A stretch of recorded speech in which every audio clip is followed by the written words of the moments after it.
2026 meeting of the Deschutes County Board of Commissioners. Thank you all for joining us today. The first item on our agenda is the Pledge of Allegiance. Please join us. I pledge allegiance to the flag of the United States of America and to the republic for which it stands, one nation, under God, indivisible, with liberty and justice for all. Great, thank you. The next item is citizen input. And I wanted to mention that we had a request to speak about the Tumalo RV Park text amendment that we will deliberate on later today. Unfortunately, the record for that item is closed. We have held a public hearing already, so we won't be having public comment on that item today, but would encourage anyone who's interested in that topic to stick around for the deliberations on that item if you can later this morning. So with that, we do have a request to speak from Ron Buzzell.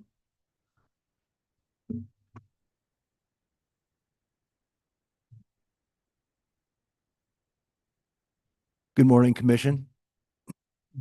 I'm Rondo. I've lived in Central Oregon for 35 plus years.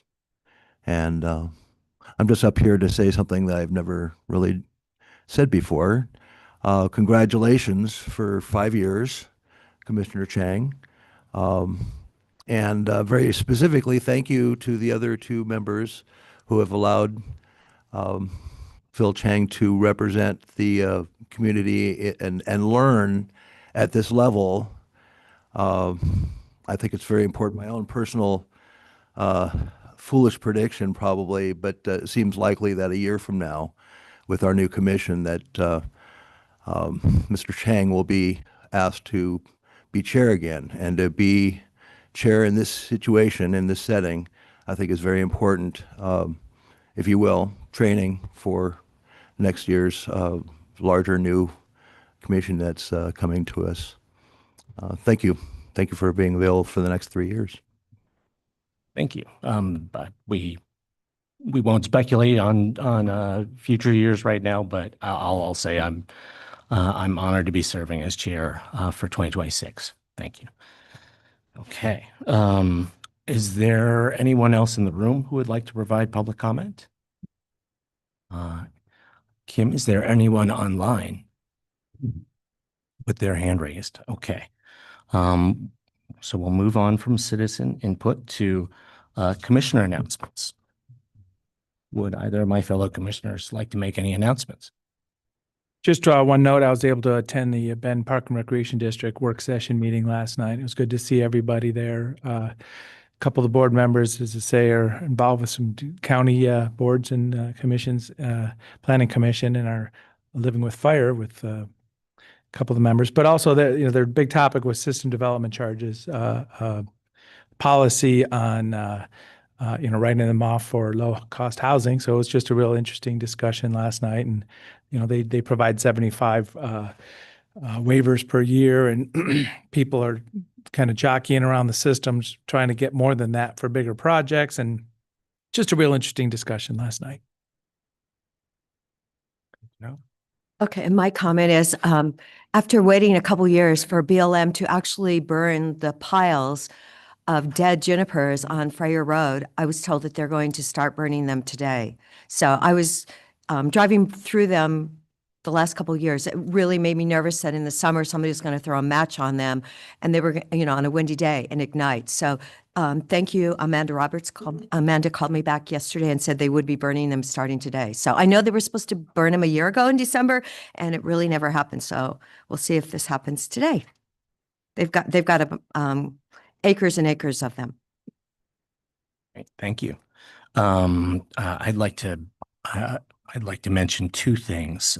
First off, on Monday, the community of county commissioners around the state lost Commissioner Claire Hall longstanding county commissioner from Lincoln County, past AOC president, and a real champion of health, housing, and homelessness issues in Oregon. And so just wanted to take a moment to recognize Commissioner Hall and all of her service over the 21 years she served on the Lincoln County Commission.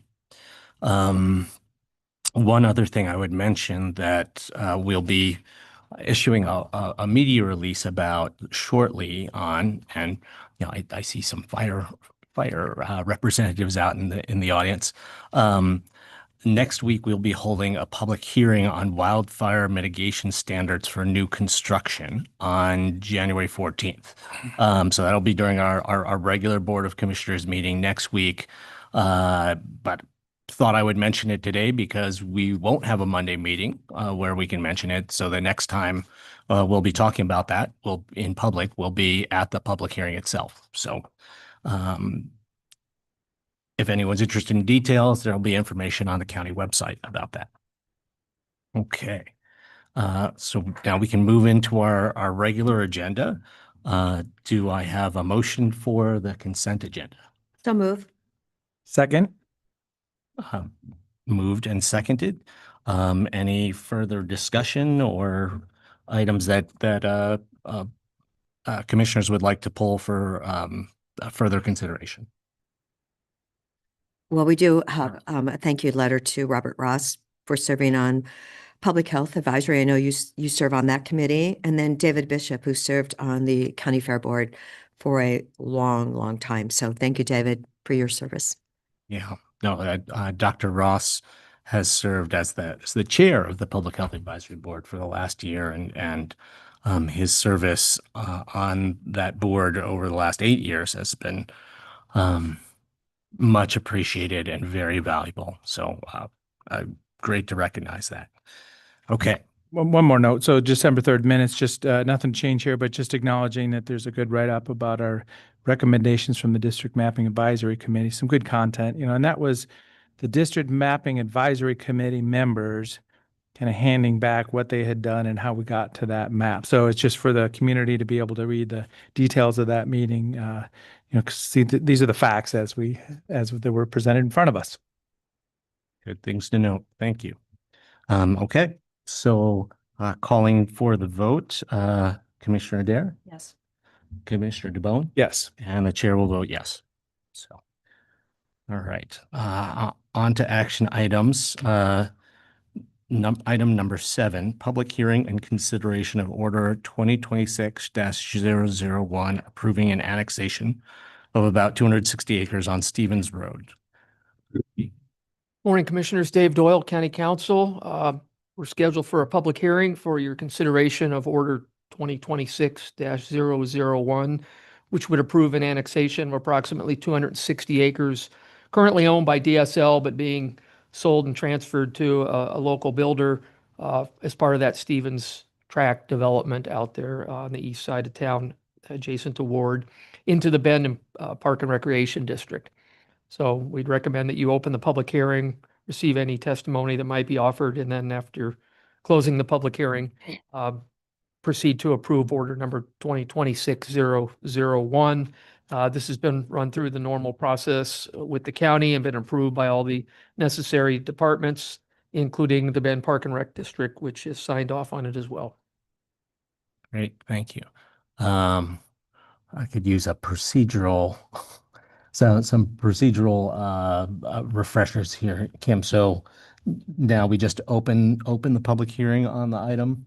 Public hearing, ask if anyone in the room wishes to speak regarding the item, and then you can move to online comments, if any, and Okay, then close. thank you.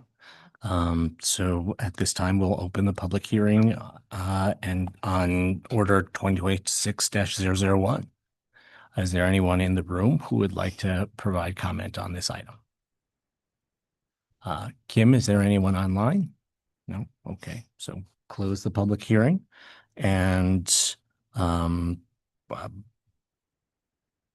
now is the time for either further discussion or a motion. I'll just acknowledge, I think I saw some news coverage on development plans on that parcel. So it's just interesting. The community's kind of ready to move out there. Yeah.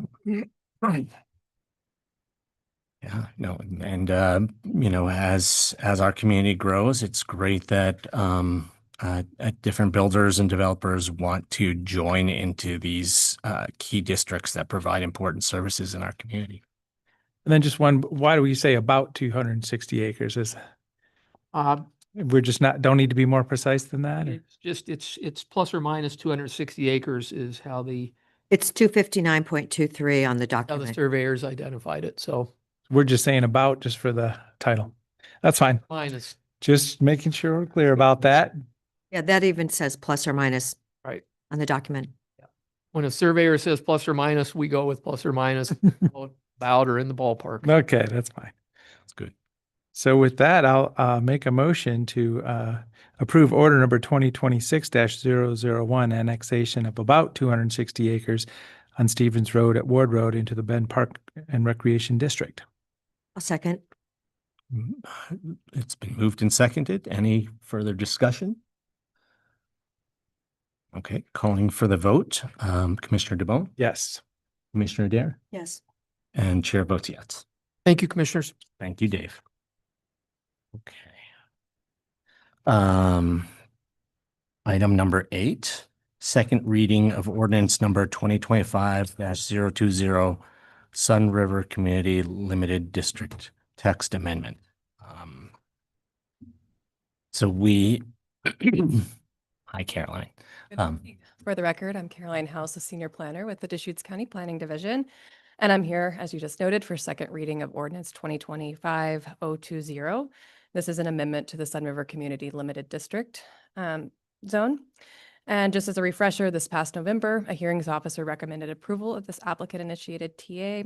And in December, the board voted 3-0 to adopt the hearings officer's recommendation as the board's decision. So today, we're at the final step of the process, completing second reading. And if that occurs today, the code change will go into effect in 90 days, which would be effective April 7th. Okay, thank you. So with that, any additional discussion on this item or a motion? Just acknowledging, if you kind of get down to it, it's kind of a housekeeping amendment, just, the map sure shows it, there's just the district line and the development that's currently on the ground out there. With that, I have supported it in the past, and I'll move approval of second reading of ordinance 2025-020 by title only. Second the motion. It's been moved and seconded. Any further discussion? I just had the privilege of meeting the woman who runs the equestrian program at a Christmas party in last month. So it was great to meet her. I believe she said they have something like 70 horses that they winter over in Crook County, and then they bring them back for their summer program. So, but then they do have a few horses there for the wagons and the sleds that they use during the holidays. Halflinger ponies, I think. If you want to know. We had it, and we had extensive discussion of this item at prior meetings, and are talking about a very limited amount of area and basically correcting a kind of mismatch in the past of where something was built and where certain land use allowances were provided. So with that, calling for the vote. You made the motion. I did. Yes, Commissioner DeBonne. Yes. And I'm voting yes. Commissioner Dare, yes. Great. Okay. And chair votes yes. So now we'll read ordinance 2025-020 by title only. Thank you. Backside. You just send me that. There it is. So before the Board of County Commissioners of Deschutes County, Oregon, an ordinance amending Deschutes County Code Title 18 zoning ordinance relating to uses allowed in the Sun River Community Limited District.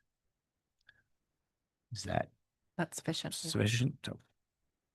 Great. So that was our first motion. Do I have a motion for adoption? I move adoption of ordinance number 2025-020. And I will second it. Great. It's been moved and seconded. Any further discussion? With that, Commissioner Adair, Yes. Commissioner DeBonne, Yes. and Chair votes yes. Thanks, Thank Carolyn. you. Okay. Happy New Item, Year. item number 9, Oregon Criminal Justice Commission Impacts Grant Application. So Shannon and Nicole, would you like to join us?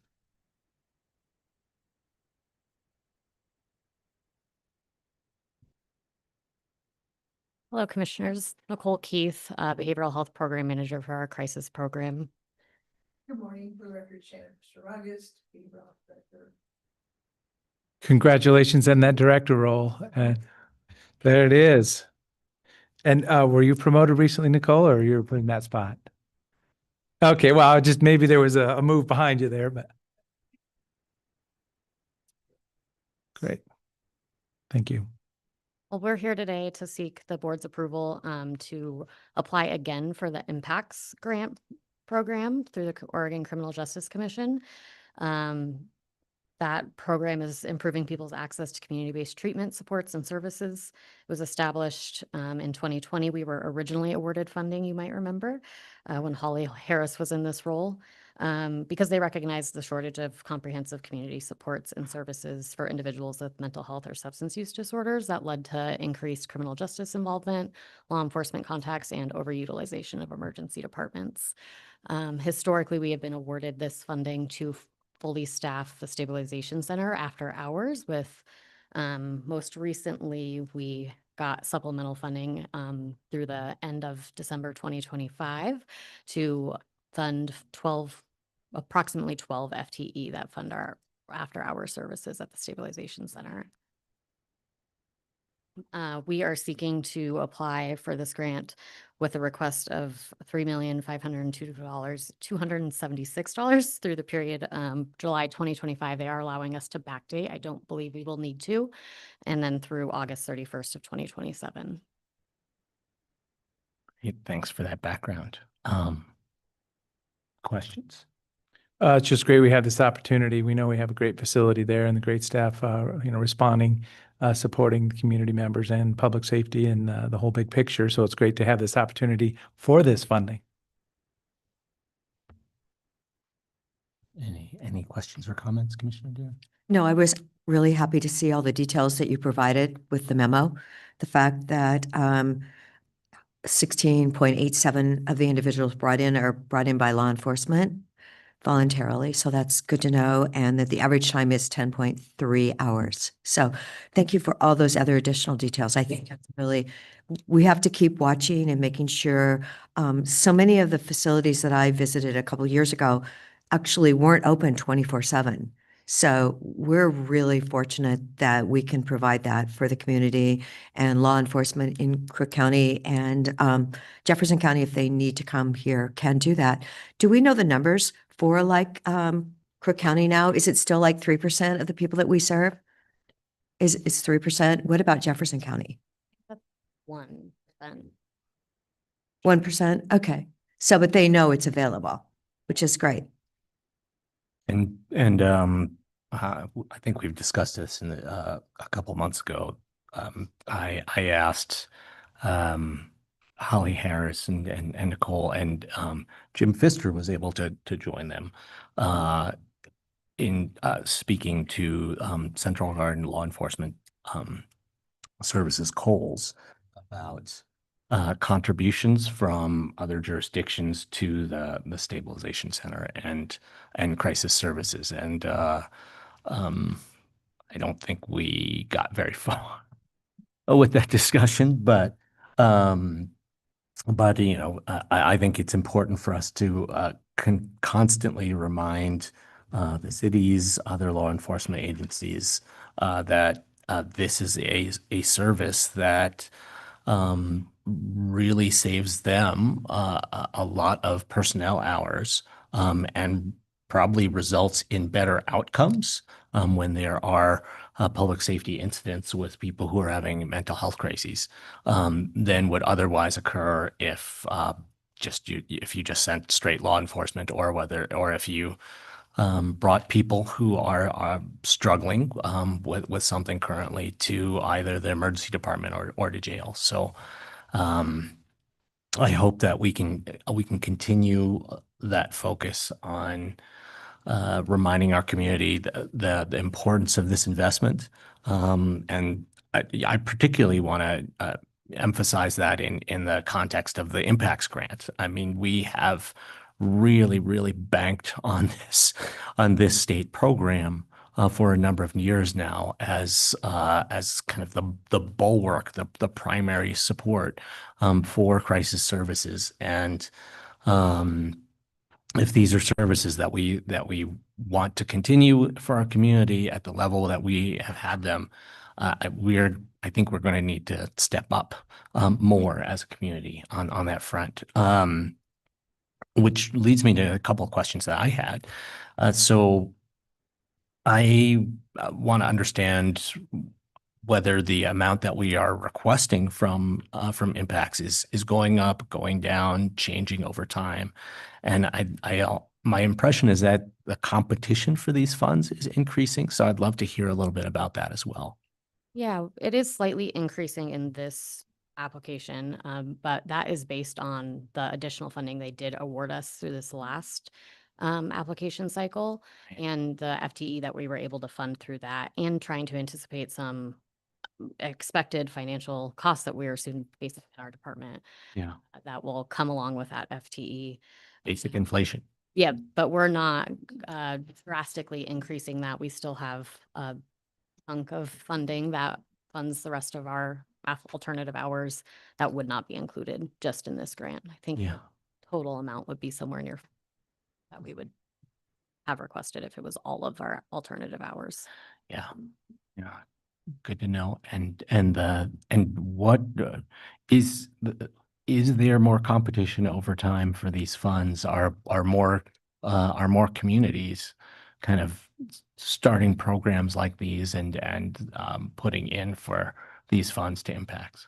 More communities are definitely looking to start programs like these. They often visit us looking for direction, and we are happy to support that as our state network increases. That will only benefit us. However, I don't know exactly how many of them are applying for this specific grant. CJC does say that the process will be competitive, so to start early. Yeah. Yeah. So I mean, it's great that we've piloted something that other communities can benefit from. And we we need to find local funds to diversify our funding base, and B, we need to keep advocating for this funding program to expand if we're going to keep getting a significant share of it. Thank you. So any further comments or questions? Okay. With that, is there a motion? Move approval to authorize the submittal of an application to the Oregon Criminal Justice Commission Impacts Grant. I will second it. It's been moved and seconded. Any further discussion? Not calling for the vote. Commissioner Adair, Yes. Commissioner DeBonne, Yes. and chair votes yes. Thank you.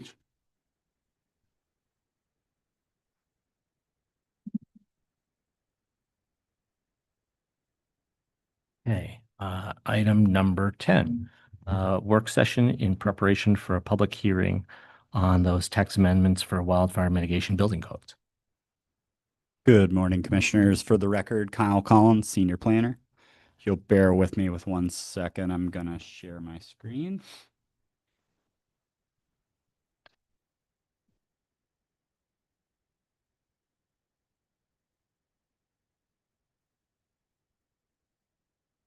Everything's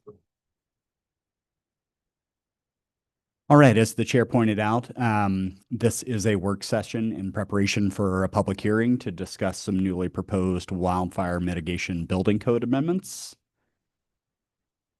All of the materials for this particular project can be found on the project website. You can see the link on screen here. I'll post this again at the end of the work session just so everybody either tuning in or listening at home has access to that. So very quickly, I'm going to go through the proposal. As I pointed out at the very beginning, this is a set of amendments to adopt some discretionary wildfire mitigation building code standards that have recently been made available to local jurisdictions. These were previously governed by some state rules, which were rescinded, and I'll go over that a little bit as well. So some general background here in Deschutes County. Way back in 2019, we established what was described as the Wildfire Mitigation Advisory. This was a big collaborative group across a variety of stakeholders to discuss the potential of adopting new wildfire mitigation rules here in Deschutes County. That group was composed of members of the Community Development Department, members of fire protection agencies across the county, and members of the development community ultimately. So after 6 months or so of work, that group concluded with a summary report and a set of recommendations for possible new rules that might be put in place that was then presented to the Board of County Commissioners.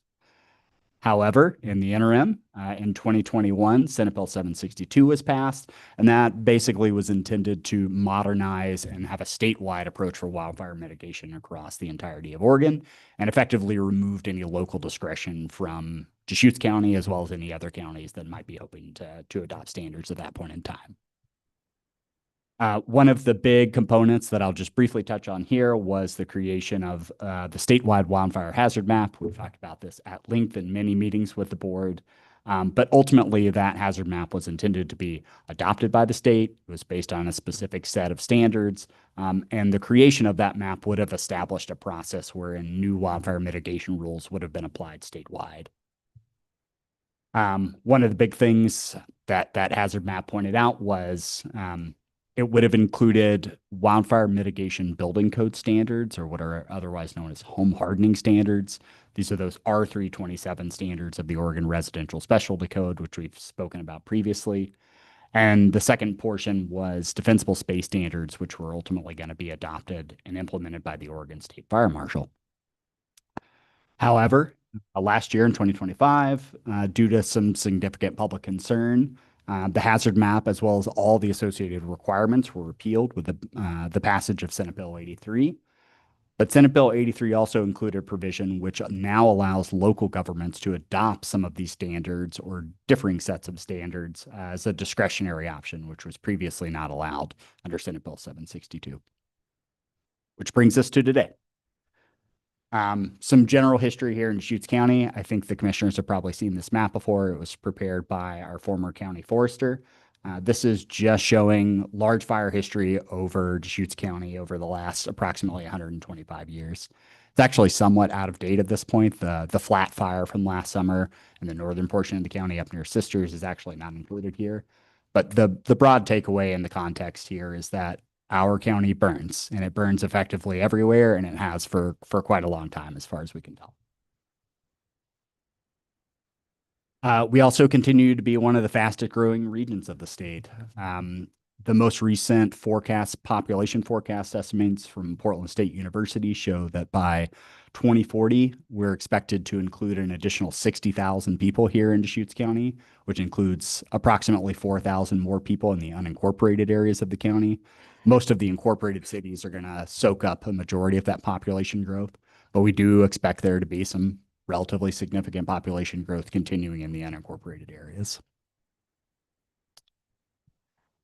Just to put that in context, so in 2025, we issued approximately 240 new permits for single or multifamily dwellings here in Deschutes County.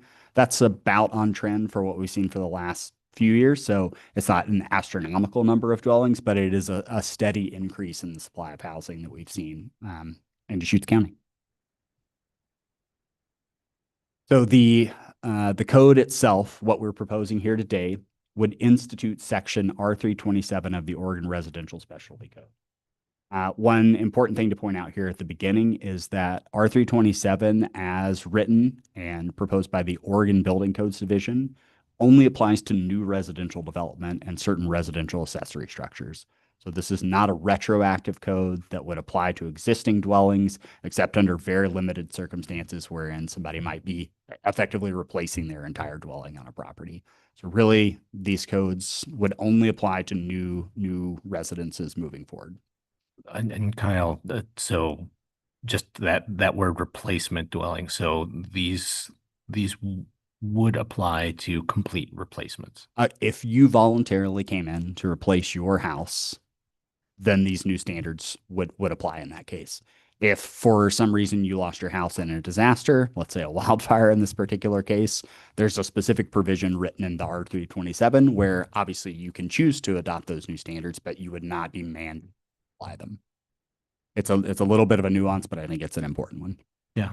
Okay. Thank you. So section R327, it broadly covers the following components of any new residential construction: roofing, exterior walls, glazing, ventilation, gutters and downspouts, and then finally eaves, soffits, and cornices. Effectively, it just sets a particular set of standards for the materials and the construction standards themselves and how these components are all put together, with the overall goal of reducing the risk that your home might actually be affected by a wildfire, or really any fire ultimately. But these are specifically targeted towards wildfire mitigation. It specifically does not include provisions for the following. So these are all the exceptions that are written into R327 at the state level. We don't have the ability at a local level to modify this list at all, but it's a pretty broad ranging list. So remodels and repairs of existing residences would be excluded from R327. Any additions to existing residences would also be excluded. Manufactured homes have their own set of building code standards, primarily governed at the federal level, but there are some state standards as well. So R327 doesn't affect manufactured homes. It doesn't apply to detached accessory structures that are smaller than 400 square feet and at least 50 feet away from any habitable structures on the property. It doesn't apply to any detached accessory membrane covered structures. You can think of things like greenhouses is probably the big category that this falls into. Commercial developments and multi-unit dwellings. These have a completely separate section of the building code that they're governed by. They actually largely have fairly high fire mitigation standards built into those commercial sections of the building code. But right now we're just talking about the residential code. And so apartment complexes or any stores of that nature wouldn't be affected by this. Kyle, is there, where do duplexes and triplexes, kind of. Duplexes and triplexes would be covered by R327. Anything above and beyond that is covered by a separate section of the building code. Got it. Under this multi-unit dwelling. Correct. Apartment buildings, effectively.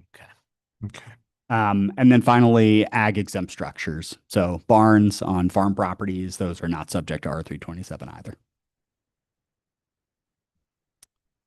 An important thing to point out is that R327 can't be adopted in a piecemeal fashion. So, for example, we couldn't say that we like certain sections of the building code, let's say the siding sections associated with it, but we didn't want to adopt other portions. This is basically an all or nothing. So if the commissioners ultimately decide that they'd like to move forward with this proposal, it's you're taking the entirety of that R327 section into our local code. And we can't modify any portion of it either. Yeah. And we're not allowed to not use R327 and do something completely different, but. So the way, yeah, that's a good question. So the way building code standards work in the state of Oregon is it's effectively a top-down system, wherein the state building codes division adopts a set of codes, and then those are made available for local adoption. Some of them are mandatorily adopted, so you can think of our generic building safety standards that we have, stress loading for snow, things of that nature. But then there are discretionary options, including R327 in this particular case. So you can think of it as the menu of options that comes from the state building codes division, and then we get to choose certain elements of that. Thank you. One of the biggest questions that we've had again and again from both commissioners and members of the public is how much would this cost if we were to actually implement R327? Unfortunately, there's not a concrete answer to this. There's no definitive, it's going to cost $5,000 more for each individual home. I wish I could give that answer, but because it's dependent on so many different variables, it's ultimately impossible to provide a succinct answer. However, as described in your memo, I've gone in a lot more detail there. I've tried to compile the best information that we have from a variety of case studies. Some of those have been pulled together by the Oregon Building Codes Division. Some of them have been pulled together by third-party representatives like Headwaters Economics. Some of them have come from other states, some from inside Oregon. And putting all that together, the most conservative answer that I can provide here is we think that implementation of this probably would increase the cost of what we're calling traditional construction by about 2 to 11%. It's important to note that some of the case studies that we found actually found no cost increase, or in some cases actually a decrease cost estimate, depending on the actual materials that were chosen for a particular type of construction. But again, just taking the most conservative estimate, we expect that new construction would probably increase somewhere in the range of about 2 to 11% with R327. Some other big things to point out there, though, considering cost, which is a lot of the materials and methods that are covered by R327 are already regularly used by developers in the community. You can think of things like cement fiber siding on homes. That's increasingly a popular option, even without implementation of these particular standards. Unfortunately, we don't have numbers on how many units are being built with those, but we have good evidence internally from our building safety division that it's a fairly common building material choice. The same is true of the types of roofing materials. Asphalt shingle roofs largely are covered by R327 as well. You can think of metal roofing, also a very popular option. So really we're trying to button up things around the edges with this particular set of codes. You can think of things like screening requirements would become a little bit more stringent as it relates to attics and soffits, ventilation areas in general, as well as some glazing requirements on windows. Another thing to keep in mind is because new residential construction is largely going to be financed with things like a 30-year mortgage, it's probably appropriate to start thinking about any increased costs as amortized over the lifespan of that financing option. So even if there actually is a 2 to 11% increase on new residential construction, you can think of that being parceled out over the course of, let's say, a 30-year mortgage. So with these amendments, there's really only two big decision points for the board to consider once we ultimately do get to the hearing and deliberations later on. The first one is the obvious one, which is should we adopt these R327 standards here locally at all? And if the answer to number one is ultimately yes, then where should those standards apply? So I pointed out that we don't have a lot of discretion in terms of modifying R327. We can't change the individual components. But one thing that has been left open to local jurisdictions is how to actually implement this on the ground in terms of where it applies. So there's a lot of discretion provided to local jurisdictions in terms of maybe they only want to apply it in certain areas of their counties or cities in this particular case. Do they want to apply it broad scale? Do they want to come up with a really refined methodology, something like a mapping exercise to determine which properties would be affected? And all of that is still technically still on the table. As proposed right now, if adopted, it would just apply universally for all new development across the county. But I wanted to bring that up as a possible decision point for the board to consider later on. And then finally, defensible space. So Senate Bill 83 also allows local jurisdictions to adopt some local defensible space codes. Those have to be based on an as yet to be released wildfire urban interface standard that's going to be prepared by the Oregon State Fire Marshal. We expect that to come out sometime in the next month or so. They've told us a few times that it was going to be January. It's seeming more likely that's probably going to be released sometime in February. But this current proposal doesn't address things like defensible space. We're not talking about vegetation management standards. We're not talking about fencing. We're not talking about decking or lots of external components that are not covered by the building code. We will come back to the board at a future date, probably in the next couple months, to get further direction on whether or not they'd like to pursue a similar project related to defensible space.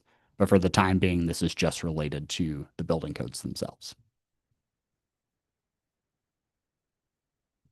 Agency and public comments. We haven't received any agency comments to date, but we have received 2 written public comments, one of which includes the Deschutes County Project Wildfire Neighborhood Coalition. That's sort of a subgroup of our larger Deschutes County Project Wildfire group that just deals with members of HOAs, individual private citizens that are working out in their community to try to improve wildfire mitigation across our county. Both of those comments that we received were supportive of the amendments. The Deschutes County Wildfire Neighborhood Coalition group actually had 2 members show up to the Planning Commission hearing, which occurred back in December, and submitted additional comments in support of the proposed amendments. So again, the Planning Commission had a public hearing on this matter back on December the 11th. They ultimately concluded that hearing on the same date and voted 5-0 to recommend approval of the amendments as proposed. 2 of the commissioners were unfortunately absent on that meeting, but largely there was unanimous agreement that this was an important topic. They were happy to see the board put it on our work plan and bring it forward, and ultimately voted to approve the proposal. And again, we have a public hearing on this matter next Wednesday on your normal January 14th meeting. You can again see the record materials where you can find all the comments and staff memorandums on the screen, my contact information. With that, I will take any questions the board might have. Questions? Or Nick has a question. Thank you, Chair. I'm just curious, Kyle, that maybe for the board's benefit, because the Deschutes County, not the Deschutes County, the building code that Deschutes County administers also applies in the cities of Lapine and Sisters. These codes would also apply in those jurisdictions, or is that a decision point when it's the location of where they apply? And then just my final point is, are we also soliciting comments from either city on their perspectives of the building codes that the board will be considering for adoption? Great questions. So those cities where we are the administrator of their building codes, even though we are technically the behind the scenes portion, the ones actually passing out permits, the codes themselves are dependent. So in this case, the City of Sisters has actually already adopted R327, effective to be on the books on April the 1st. So we would administer it in that case. The City of Lapine has not taken that step to date. And so even if we were to adopt this locally, this would only apply in the unincorporated areas of the county. Thank you. To your second question, we have coordinated with the cities behind the scenes, particularly the City of Sisters, obviously, as they've very recently gone through this just to get their feedback and perspectives. We've also talked to some of the other cities of Redmond and Bend, just to get a sense of if this seems like an item that's going to be on their work plan moving forward. We understand that the Bend City Council is likely to start discussing possible options of this here in the next couple of weeks. The City of Redmond has signaled that they're probably going to do something very similar over the next several months. Unfortunately, I don't have a timeline on when that might happen, but they've at least told us that this is a topic of interest. Related questions. So Kyle, you mentioned 240 permits issued in 2025. How many are those all outside of incorporated cities, or does that include the? Nope, those are just the reason I pulled that particular number is a context. Those would be permits issued that this particular code would apply towards. So permits that might be issued, for example, in the City of Lapine would not be affected by this. And that wasn't included in that particular tally, even though we are the ones technically issuing those permits. Thank you. Other questions? So a little bit of clarity for the gutters and downspouts. I hadn't really thought about that until I saw the memo. So approved means to prevent accumulation of leaves and debris in the gutter. So put a gutter up and it needs to be covered to. Has to have some sort of cap to prevent the Yep, accumulation of vegetation, pine needles. So, and that is part of 327 package. Correct. Yeah. So I just hadn't thought that one through yet. And it's good to understand that. So, I mean, that's something that is usually like a builder that I've seen. They don't put gutters on the house, and then a property owner will do it after the fact. And then making that choice means it needs to be a capped gutter also. Correct. Great. And how would that, how would we monitor for compliance with R327 for that? I mean, if someone wanted to add a gutter a couple of years after their house was built. Ultimately, it would be like all of our codes and some sort of either complaint-based or observation-based enforcement. I mean, ultimately, if someone were to install gutters, that doesn't require a building permit if it's done after the fact. So if this wasn't a part of new construction, we wouldn't know that you put gutters on your house. However, if a member of the community development department, let's say one of our building inspectors, happened to see a gutter installed on a new home that did not have capped gutters, they could implement some type of code enforcement to ultimately have that remedied. But there's no step in the process where that might specifically be evaluated unless it were constructed during the initial phase when the house itself was built. But I've seen a lot of advertisement for that kind of a product or a service to add a cap. So I'm sure the contractor's like, oh, if you're going to get gutters, we got this for you too, and it's required. So they'll remind the homeowner, I'm sure. Yeah, it's a fairly common Yeah. product in general for homeowners. So I'm supportive of proceeding. I mean, that's kind of the first question here, and we've talked about that. That's what got us here already. Thanks to the Planning Commission for reviewing this. So, I mean, if you're asking specifically, do we proceed to next Wednesday? I say yes. It's mostly just an opportunity for the Yeah, making sure. get some questions. So Kyle, I have a metal roof in my barn, and that is so obnoxious when we have a big storm. Scares my horses. I mean, it is so loud. Well, how does that work on a house? Is it muffled on a house because my barn is just a barn construction? I mean, it is so loud. I just can't imagine, you could lose a whole day's sleep with how bad it is. I don't know if I know the specific answer to that question. My assumption is the added insulation in a residential home would probably dampen some of that noise, but it probably depends on the house. Right. I know. I was thinking it had to, hopefully it would dampen somewhat. So I'm just really thankful that my house was built with a lot of these standards. So it really, it does make a difference. Yesterday, actually, I believe is the anniversary of the Palisades fire, where unfortunately 16,000 homes burned and 31 people died. So, we have an opportunity to improve the building standards. But I feel like a lot of homes that are being built here already have that R327. If anybody's done their research and want to have insurance, they're going to, I would think, be ahead of this. Because you do want to have your insurance. You have to have your construction loan if you're financing, and, they're going to want to know that you're building something that's going to be insurable. Yeah, very, very similar sets of standards to these, I think, are starting to be considered and implemented, honestly, nationally, not just in the Western states. Right. But these standards are a good opportunity to ensure that people are doing all the things. There are a lot of people who have double pane windows and cement siding and other things, but there are also a lot of people out there who don't have fine mesh venting on the side of their house, which is a really, really important thing to not entrain embers into your attic that'll burn your house from the inside out. So there's real value in adopting these amendments to make sure that we are doing everything we can to protect everyone from these concerns. I still have a couple of questions. So going back to the multi-unit housing,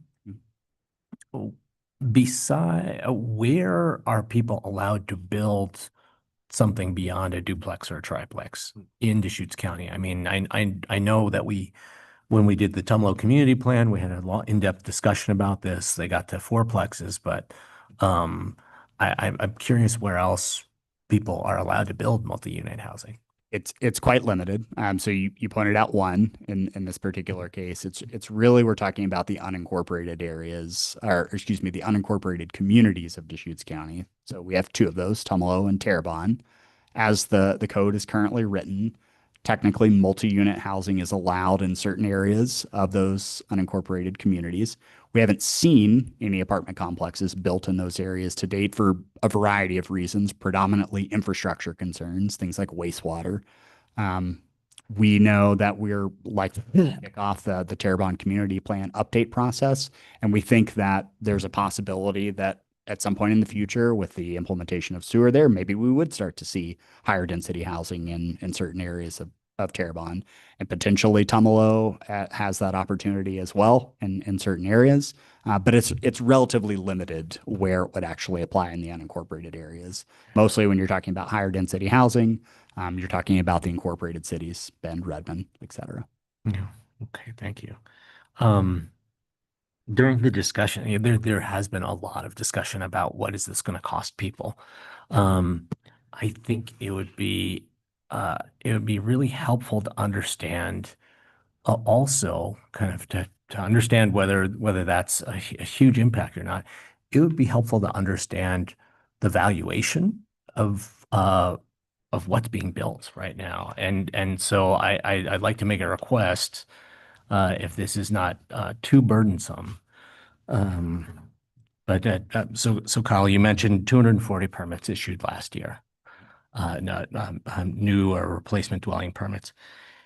If we could kind of coordinate with the assessor's office to understand, what is the valuation of what's being built, and you could come back to me with, an average and a range, or come back to us with an average and a range. That would put in context what it costs to do these things. So, I mean, if most of these houses that are being built are over $1 million, then, asking people to tack on $15,000 of extra cost, it's, which is going to greatly benefit them in the instance of a fire, I think is pretty reasonable. So, would love to have that kind of information. And then, if I'm surprised and there's actually a number of people who are building much more modest homes and will really financially struggle with these, then my follow-up interest would be, is there a way to provide financial assistance to a more modest or lower income rural residents who are trying to build something, build their home to live in.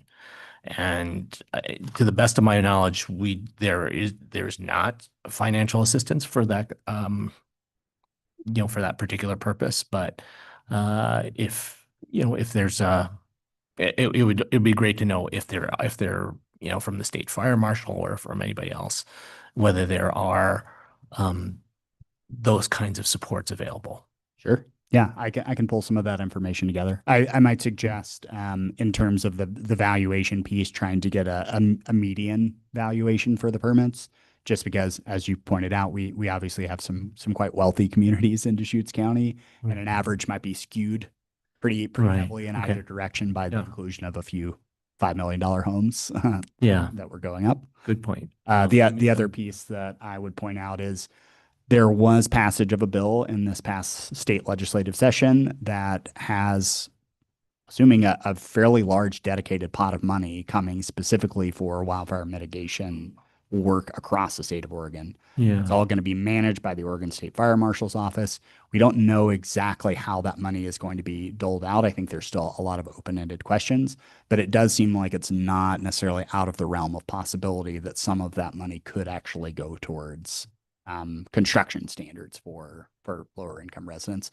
I can't speak to that, so I don't work for the Oregon State Fire Marshal's office, but we've had a lot of conversations with them over the last couple of weeks, and they seem to be, at least right now, the door is open to ask for those types of proposals. Great. Thank you. Yeah. Yeah. A median sounds great, but also just a sense of the overall range. Sure. So that, and I'm particularly concerned about the lower end of the range, if there is a significant number of people who are, for whom this will be a real financial hardship. We want to understand that. And I don't think that's a reason not to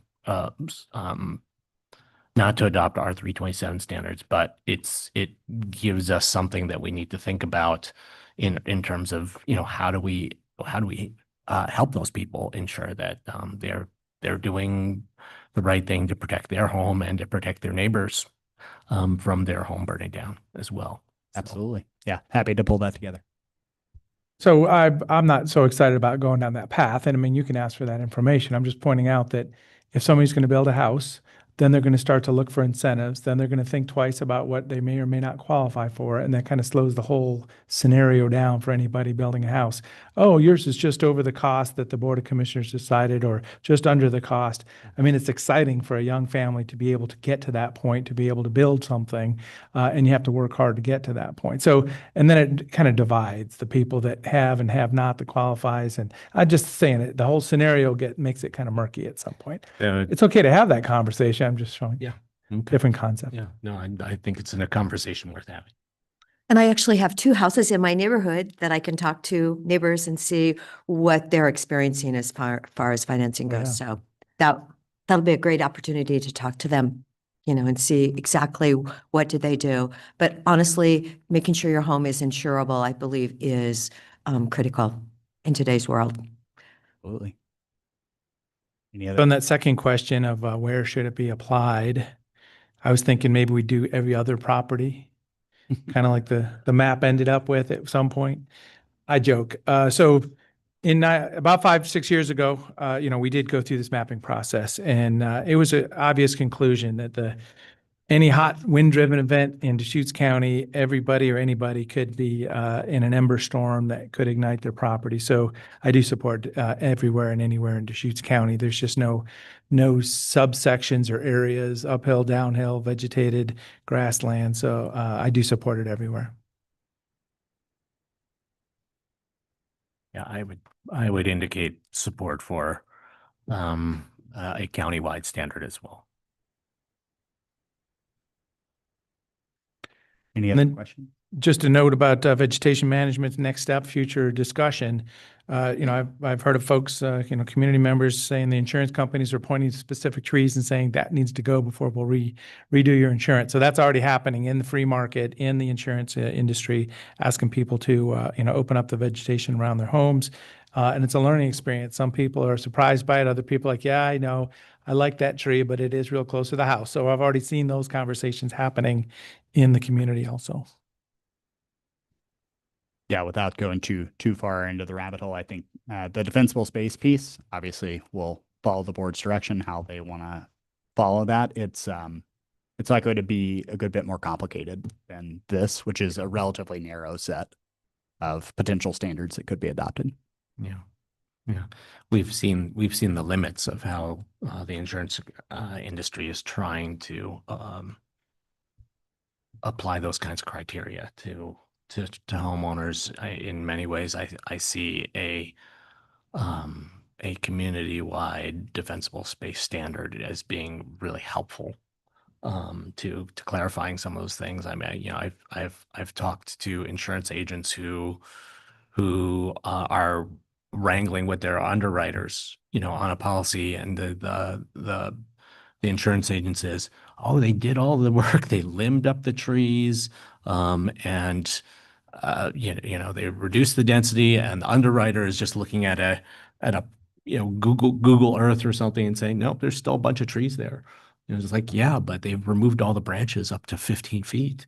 So it's not a thing. So being able to have local standards that are, rooted in real understandings of fire behavior in the wildland urban interface, in structures, to point to, I think is potentially a real asset to our homeowners as they're trying to negotiate with the insurance industry. Future discussion. Well, the flat fire, I actually had a stand of junipers 3/4 of a mile from my barn. My house is in between. Fortunately, there was a hay ranch running their pivot constantly for 4 days. But once the helicopters quit dumping on that stand of junipers, the whole ridge line ignited. So we know what junipers will do. They're Roman candles, and their igniting capacity is amazing. Fortunately, I believe it was Lincoln County came in with a 12-foot wide bulldozer, went through the stand, and because the weather changed Saturday night, it quit burning. But it totally ignited at like 6:30 at night. You could just, who's going to stop that? but the weather changed. And the bulldozer came in, so things happened. Right. So, well, lots to discuss when we get to defensible space standards. Are there any further comments or questions about these wildfire mitigation building codes? No.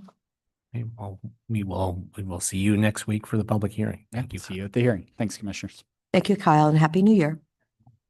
It's good that it's on our calendar for so early. So next item on our agenda is the deliberations for the Tumalo RV Park text amendment. We are running 20 minutes ahead of schedule.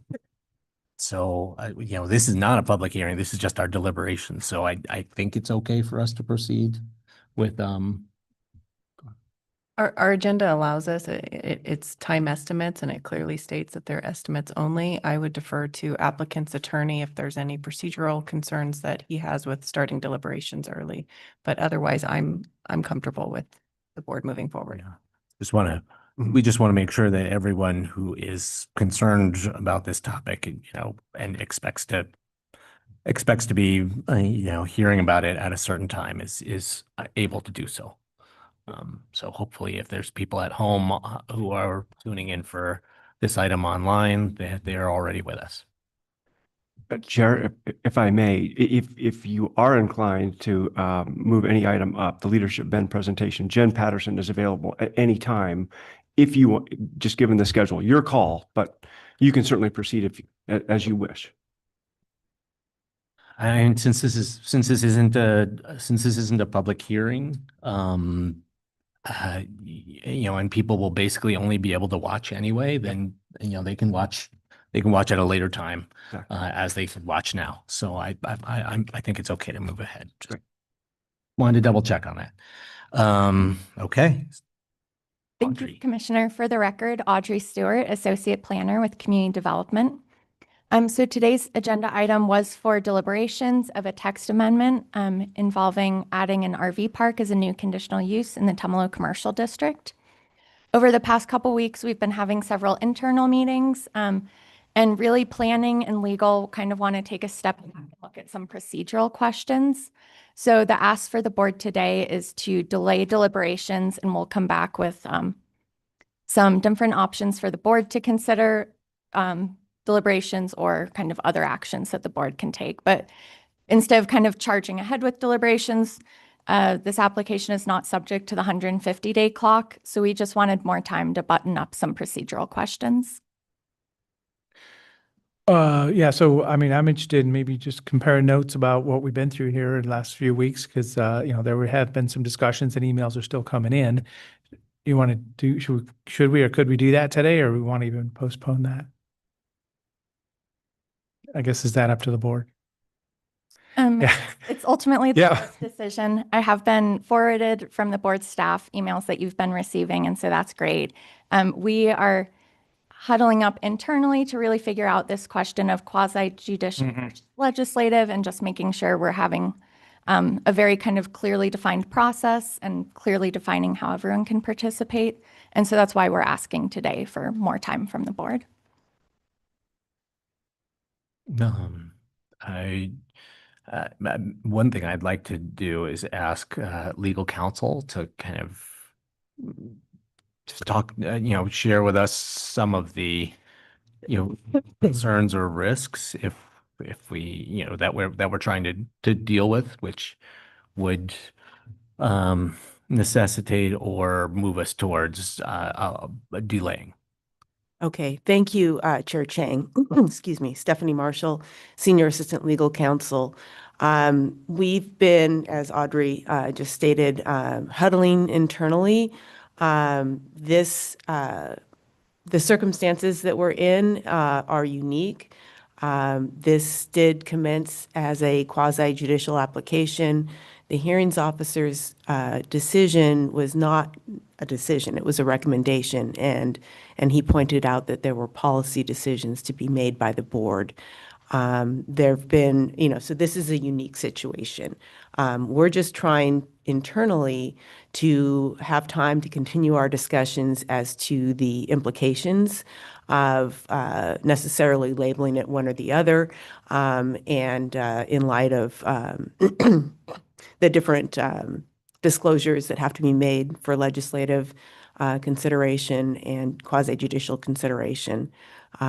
We don't believe that, we would like that more time to again, continue our discussions on our side. The risk would be that there's a procedural error.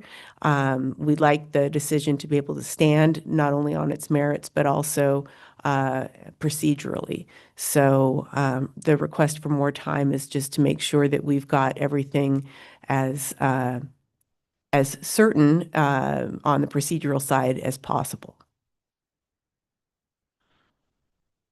Just acknowledging, on my notes from the day of our public hearing, I wrote, this is a quasi-judicial process. And remember, we started off with the whole concept. Well, this is a text amendment. It's really code that we're talking about. It can be legislative, but we'll treat it as quasi-judicial. So then, as I say, I got a direct text message and a few emails. And I thought, this was quasi-judicial. I wasn't expecting to have to interact. Not that I don't want to, but I was trying to respect the process. So just for disclosure, the applicant, Adam Smith, had emailed and said, hey, I heard people are talking. If you want to talk, let's talk. So I did make a quick phone call and I said, I'm not talking. And that was my only thing. So that's kind of the disclosure where I've been at. I did treat it as a quasi-judicial process. And I want to thank everybody for providing input. When we say the record's closed, if it's legislative, how do you set the date? Because, before today is still the process and we haven't deliberated yet. So that's just my only disclosure. Thank you, Commissioner DeBonne.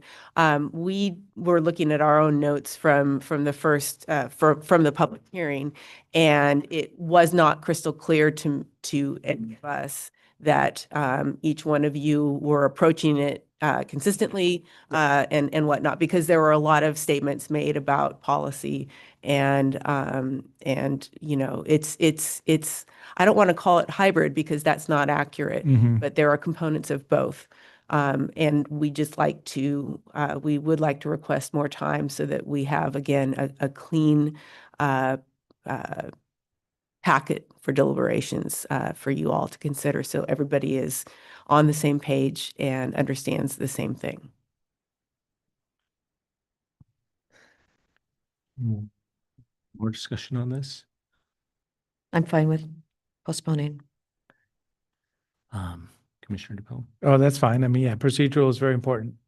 Thank you, commissioners. I'll coordinate with the board staff. One thing I would like to say, one thing I was prepared to say about this that I think is still appropriate to clarify for folks is I just want everyone to understand the difference between making a text amendment and reviewing a conditional use permit application. Making a text amendment is not approving an RV park.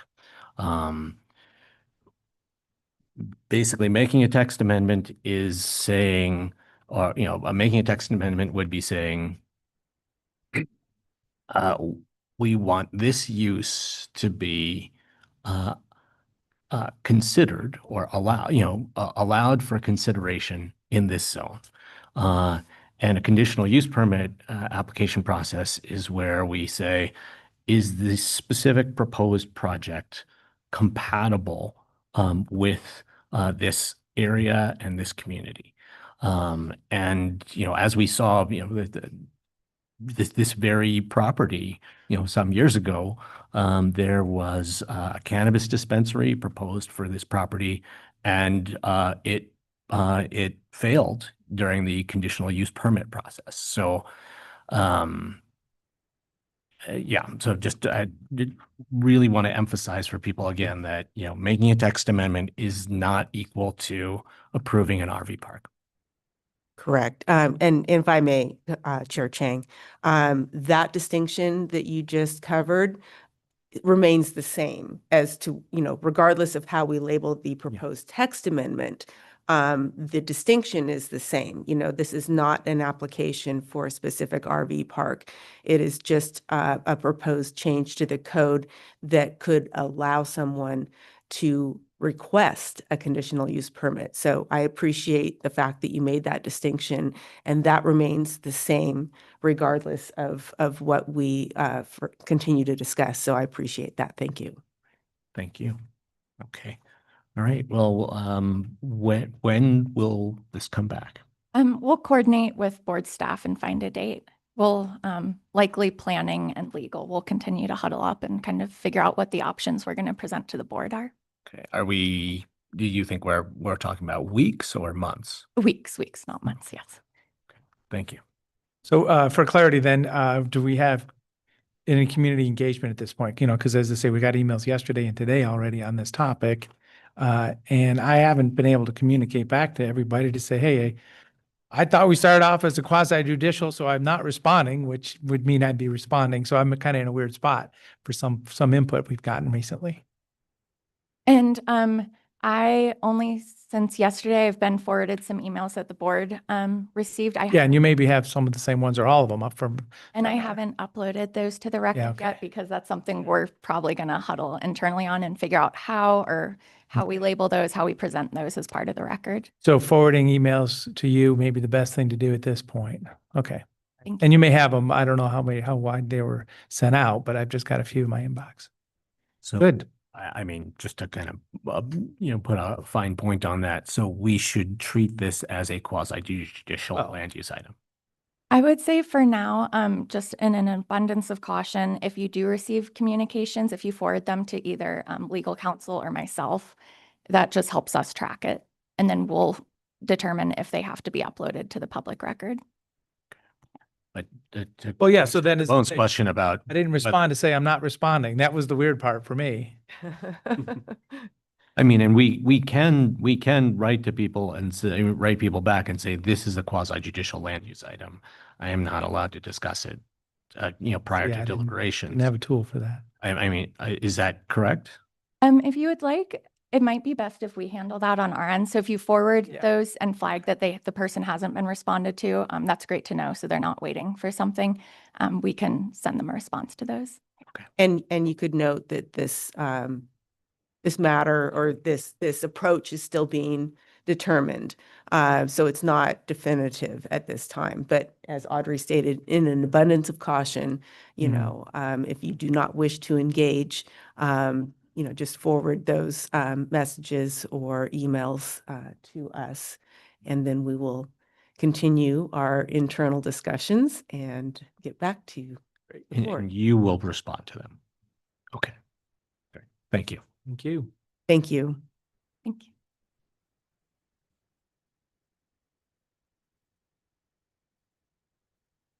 Complicated. Okay. Item number 12, consideration of AOC logo request for Black TLT letter of support.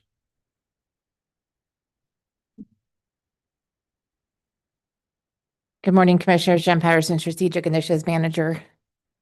And Cam Sparks, Budget Manager.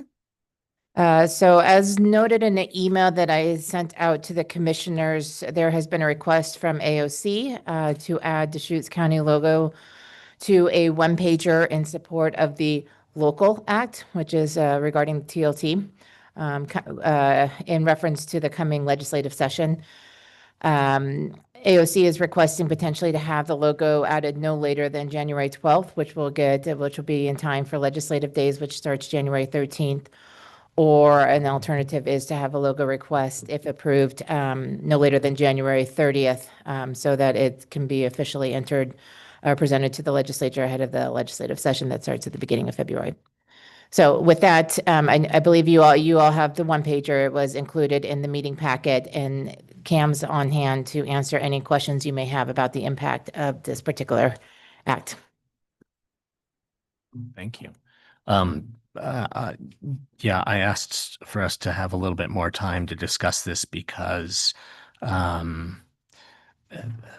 the way that this legislation would land at the local level in our community is different than the way it will land in other communities.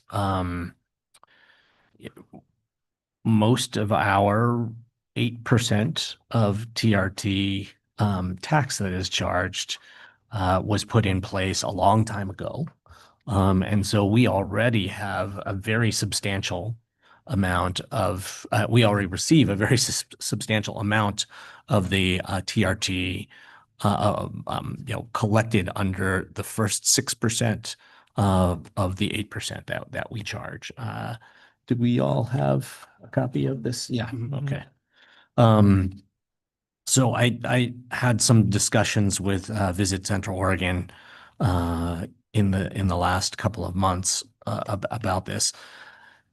They like we, I think, have a sense that this legislation is very likely to move in this session. I mean, they didn't quite get it done last session, and a lot of the really formidable opposition, I think, is kind of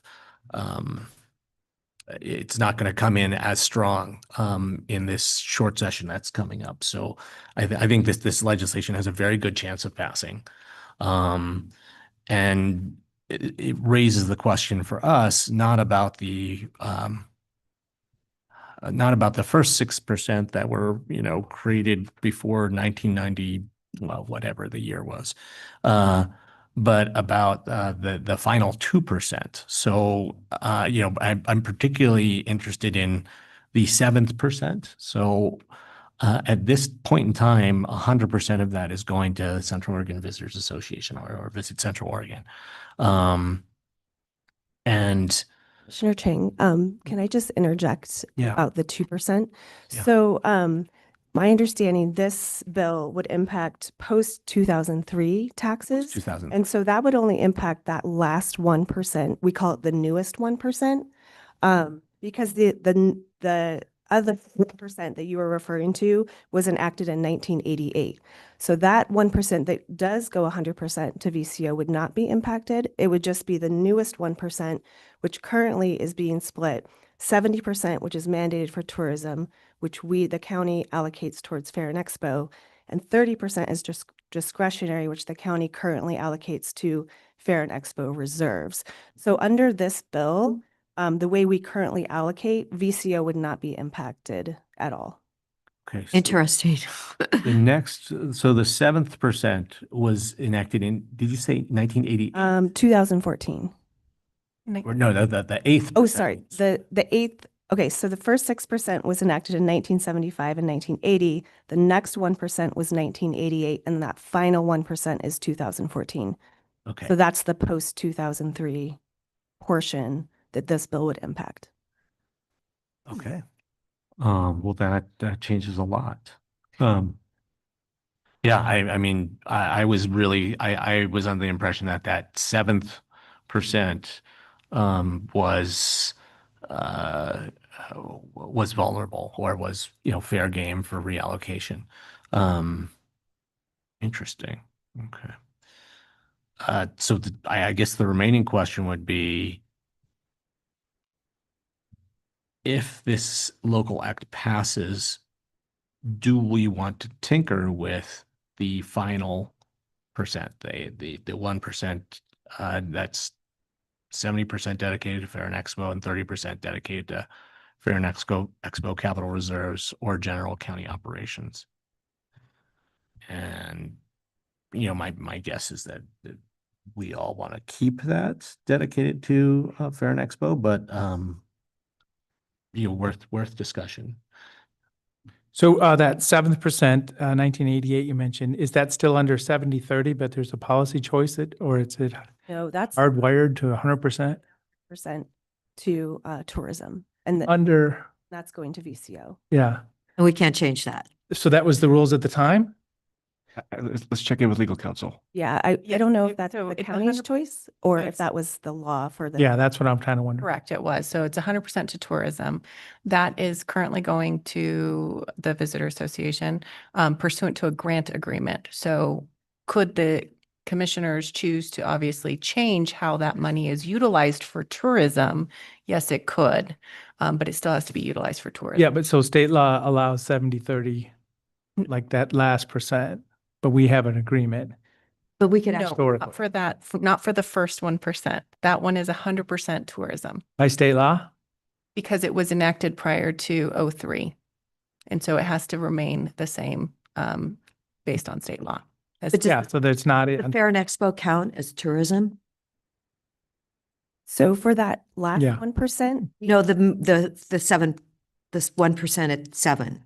it could, yes. So we could actually take some of it from the visitors and put some of that to the fair if we needed to. I think the state law is just, it has to be for tourism. So as long as it's falls under the definition of tourism under the law, then yes, it could be allocated differently. Correct. And then you would have to Understood. obviously amend the agreement. Agreement. with COPA. When is the grant agreement signed? Do you know? I believe it was 2014, and I believe it has an automatic renewal of every year.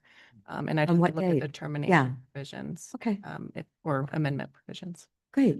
Okay, so the 1% that is currently going 100% to Visit Central Oregon, is in play. Hmm. So Well, one other if note. we amended the agreement, Unless the county made a choice right? to not allocate that to VCO, but allocate it for a different Mhm. tourism related Yeah, understood. that would be eligible. It's not there's no general fund opportunity there, but there is tourism opportunity if there was a choice, policy choice. So it's really just that last 1%, which Yep. would allow the county could choose to keep it dedicated how we have it, which I think is what Justin at AOC had indicated, that we could continue to keep it 70-30, but it would allow us the flexibility to switch it to 60-40, which would be 60% discretionary, 40% tourism, which would free up funds for the county to use for general county operations versus mandated for tourism. And the other benefit is that if we were to pass additional TRT tax, that would also, we could also allocate that 60-40, which would create additional discretionary funds for general Mhm. county services, which, as you know, a lot of the departments are having state and federal funding shortages. And so this could be potential funding for those needs as well. Yeah. So just in general, I think finance is supportive of this bill because it does create flexibility for the county to be able to allocate these funds to county general services and not mandated for tourism. So I would just like to make a note, so that newest 1%, the last one that's under the 730 split, that does go fully to the fairgrounds and promotion and reserves. That was a very much a partnership and even leadership by our transient room large providers. So I mean, just respecting the culture of how that even got there. It wasn't the Board of Commissioners saying, hey, let's go get another percent. It was the tourism leadership acknowledging that the fairgrounds needed foundational support, and we all worked together to get that. And the voters passed it. It wasn't just a Board of Commissioners. But I'm just pointing out the history on that is leadership by the Visitors Association membership. Mhm. Cam, so, okay. To go back to the first 6%, 20% is dedicated to tourism. So that is, I mean, the board also, if the board wanted to tinker with the 7th 1%, that is currently 100% dedicated to Visit Central Oregon. Well, it's currently dedicated 100% to tourism promotion, but which we under grant agreement are allocating to Visit Central Oregon. That 20% within the first 6% is also basically the same. It's going to VCO, correct? Right. But it is, we technically have the discretion. I mean, I believe that Commissioner Dare was just saying a moment ago that, we could decide to take that 100% or of the 7th or the 20% of the 6th and use it for the Fair and Expo instead. Yes, as long as we could, that it would fall under the eligible uses of tourism. We have to think about what those funds were, let's say in 2018 before COVID. And then remember we went up to 13 million a year. I mean, what was it? Maybe at 7 or 8 million originally. And now we're still up at 12 million, I believe, 12 plus million. Expecting or projecting 12.9 million for this fiscal year. But yes, it did grow exponentially. Yeah, it just, at COVID. yes. And it wasn't in that many, from 19, I believe, to, yes, it was a huge jump. millions. Um, So 12.9 this year is Yes, our, that's our current projection. okay, So, thank you.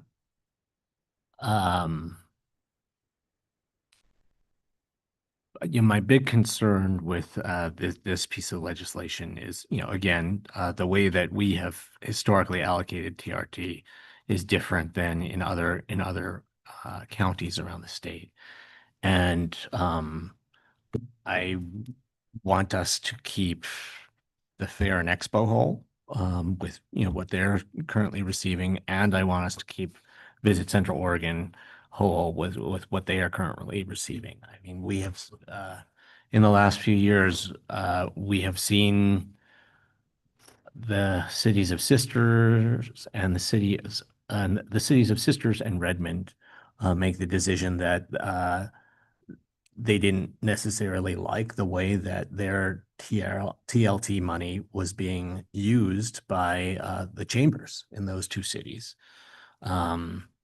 And decided that if they wanted to promote tourism, they wanted to, enter into new agreements with new organizations to do that.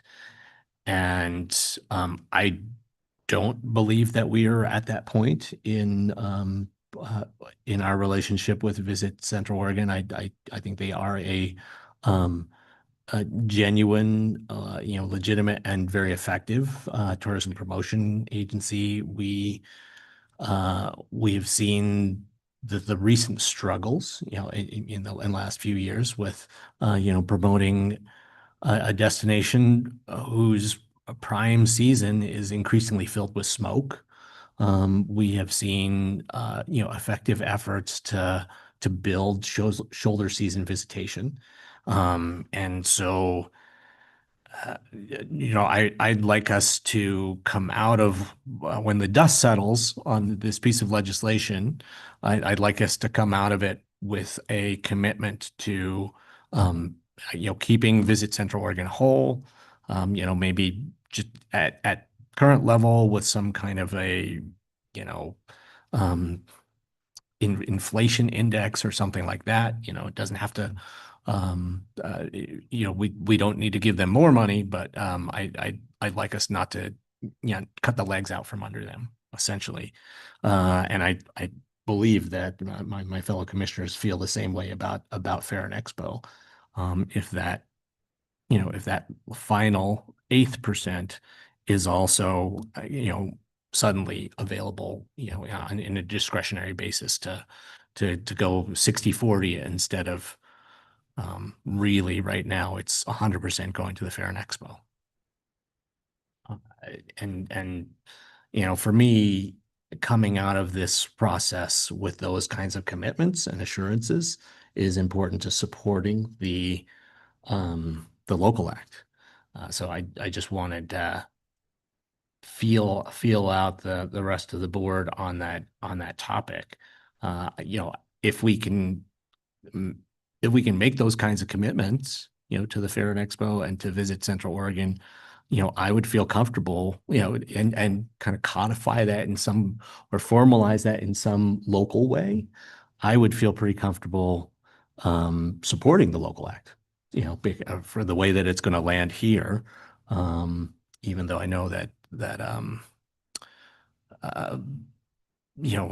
tourism destination management organizations in other parts of the state are really dreading this, and counties in other parts of the state are really eager to reclaim money from tourism promotion for various county kinds of county or city services.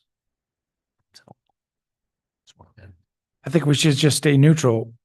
We're already so represented by the AOC itself, with the majority of AOC leadership, I think, is on board. Sheriff's Association, Eastern Oregon Counties Association, and for disclosure, I haven't been involved with the EOCA policy choice to put that logo on there. Maybe there was an email that I missed, but I don't think so. But as I say, we're represented a couple times on here already. And Bend and Redmond are on here. Yep, and I'm hesitant to put Deschutes County's logo on here because it's just kind of not our domain to have to push on. It'd be nice to have a way to pull some general fund revenue for the operations of the county out at some point, but this, I think we just stay neutral on it and move on. Okay. That's fine. Yeah, I mean, I'd still like us, I do think that this bill is going to pass, and I would like us to come out of, when the dust settles on that, I'd like us to come up with a way to assure our partners, the fair, our department, the Fair and Expo, and our partner Visit Central Oregon, that they have funding predictability moving forward. Well, and I mean, I don't know what kind of a commitment there is today. We have a long history. It's a great partnership. VCOs are regional destination marketing organization. They do a great job. They were the one that empowered that extra 1% in partnership. Everybody did it together for the fairgrounds. Great foundational funding there. As I say, I think we can commit to the fact that there's revenue for everybody there. The policy choice would be if we ever tried to just peel off something for our general fund operations and the cost of doing business at the county. Okay, so that 2014 1%, was that done? So I've been asking some questions about that. Was that done just by the Board of Commissioners, or was that done through a voter measure? Sorry, was that the 1% you just said? The 1%. final Ballot measure. Is a ballot measure. ballot measure. Yeah, I couldn't remember. And then remember, I mean, the foundational support for the sheriff's office, there was a policy choice in there years ago that do we commit to a specific amount of money or do we let it ride? And that was right before it popped up from COVID. That's interesting that happened because they could have had an extra $1 million or $2 on top of that 3.5 or whatever that we send there. So that was a kind of a heated debate there. And in fact, I remember supporting letting it ride and the other commissioners didn't at the time, which is just a point in time. But there's always going to be needs in that public safety world. And the concept there was the overhead, back in the day, the cost of operating the jail before there were permanent rates. So there's a lot of history there too. But that's a chunk of money that goes right out of there, the general fund of the original percentages. I find it a bit fascinating that if we have smoke in the summer, that's a problem. And if we don't have snow in the winter, that's a problem too. I was at the airport a lot and talking to the rental companies and everything was really down. So it will be interesting to see. Hopefully we're going to have, 60, 80 feet of snow, right? Soon. 80 inches. Well, I know, but we could use some feet because I talked to people that were skiing last Friday and it was awful. I mean, they were there with their kids. They came up and they thought there was going to be, they took the gamble and they actually lost because it was rocky and awful. So it's, the S's count: snow, smoke, and we need smoke, we need one and we don't want the other one. So it will be fascinating to see if we do make that almost 13 million again. But it really did jump up incredibly. And for a while, COVA was adding employees. And now they've actually, with Scott's leadership, they've gotten that back into, I believe, a more of a sustainable level. And I do believe that even with the jump, that they would be in fine shape. We are anticipating, we're going to be closely watching. We won't have the December room numbers until the end of January. Right. So once we have those numbers, we'll kind of see how December looked. Right. Given the snow situation. Yes, the lack thereof. Yes, it was unfortunate. December's going to be bad. Yeah. Well, it just looked bad at the airport because the Channel 21 was there and they're like, there's nobody here. So I did read that they're all here now because yeah, They're all here now. like all out. I know, it's great, but they keep talking about all this snow and then they keep postponing it by the day. So Yeah, climate change is a big deal. Okay, so is that the will of the board to just stay out, not add our logo to this letter? I mean, it has bipartisan support. I think it's probably timely for the good of the entire state. So I don't know if they need our logo. Right. Thank you. Good discussion though. Thank you. Thank you. Jen, you'll let. Yep, I'll send them an email right after this. Thank you.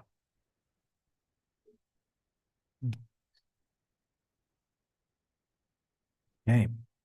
Item 13, review draft leadership band presentation. It's me again. I think it'll be pulled up on your screens shortly. So the next leadership band presentation is the afternoon of January 20th at the Oxford Hotel. So I just wanted to bring the presentation before you today to give you enough time to make any changes or edits if you see fit. Again, it's the slide deck will seem familiar with just some content a little bit changed. So we can just cruise through this. Sometimes in the past, you've decided who gets to speak what slide, and I'll put that in the notes, and then other times you don't. So I'll leave that up to your discretion if you want to go slide by slide. So this is Leadership Bend presentation. That's correct. At Oxford, is that? At the Oxford, yep. Yeah. On the 20th. I think it was just two of us last time, or was that 2 years ago now? So are all three of us going to be there? I think I'm going to be there. January 20th. I should check on my calendar. It's on my calendar. It's a busy day. Joint meeting with the city of Bend, public hearing that evening, and. Oh, yeah. Yeah, there isn't like a second to breathe. Yeah, it's a full day. Okay, so all Yeah, of us but will that be fits there. right in with that. Yep. Um, So first thought is maybe update a photo or two. Not a lot of effort, but just I see a couple people have retired that are on that list. And not that it's bad, but just maybe change 2 or 3 of the photos just for more timely. You Put talking the about nice one of the- Nick up the there front- still. Front. Yep, yeah. Okay. I've ruined my presentation here internally, so I'm just gonna make notes here. Yeah, like Eric retired. Yep, Chad. Yep. All right, we'll have a design comms team help us Yeah, update just a some of those couple photos there. Okay.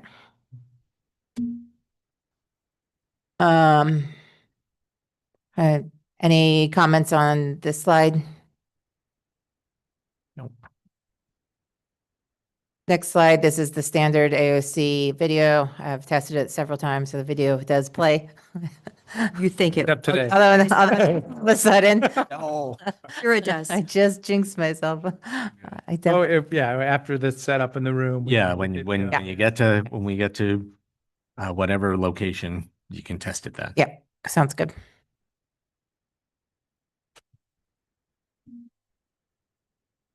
Okay, this slide has been updated to reflect new assignments for the departments with the admin leadership team, as well as kind of just rearranging a little bit for the audit committee on the left and the legal on the right to kind of show the organizational structure there. So any questions on the updates to this slide? That's a great little update, yeah. And then, so in the past, sometimes commissioners you have split this slide typically between 2 of you, but we could split it 3 ways too, if you want to make that designation now. Oh, how long are we given to introduce ourselves? Did you want 2 minutes each, or what did you prefer? On the, Oh, I actually think we have feedback from I just wondered how leadership. long I is think this they presentation? emailed Brenda. Okay, I just found it. Let's see if she says specifically. The feedback was the higher level view that you gave last year was well received, and they like that format. It's about an hour and a half total. An hour and a half, okay. And they, Talina also said that she appreciated having more time just for general conversations with the commissioners versus just presentations. So you could determine, since an hour and a half is a sizable chunk of time up there, if you want to do 2-minute introductions for each commissioner. Shoot for 2 minutes. Okay, so let's do that. You could do that on that second slide where your photos are up. So we'll do a 2-minute, I'll make that note on that slide deck. 2-minute intro for each commissioner. Propose that we just even let it slide a little bit more, because I mean, if we start talking and somebody asks a question, we don't need to try to move on. There's only not too many slides. So I'm just thinking, if we generally thought of it as 5 minutes or 15 minutes total, just to see if we can get people talking, and just kind of an interpersonal time possibly. And what the change that we made last year from the previous year, if the slide deck can come back up, was immediately after this slide, Yeah. opened it up to questions before it went into the priorities from the county and legislative priorities and county priorities. And I think the feedback there from all three of you was that that was a good way to get people interacting with the. And that's why I'm just thinking at the very beginning, you know, when you explain who you are and stuff, just, you know, because Commissioner Dare, when she gets going, she could go for half hour. I joke. Just the very beginning, just a couple minutes, you know, not too tight on 2 minutes. That's all I'm asking. I think shooting for 2 minutes, your prepared comments is a good thing. And then if someone asks you about something, Well, that's the concept. you're welcome Somebody's to engaging. Yeah. But let's try for 2-minute intros. I'll put those notes, 2 minutes with opportunity for discussion. Yeah. Okay. Then we have the video that will work. Sure. And then for this deck, did you want to divide up the introing and outlining of county and departments? Yes, it would make sense, wouldn't it? Yeah.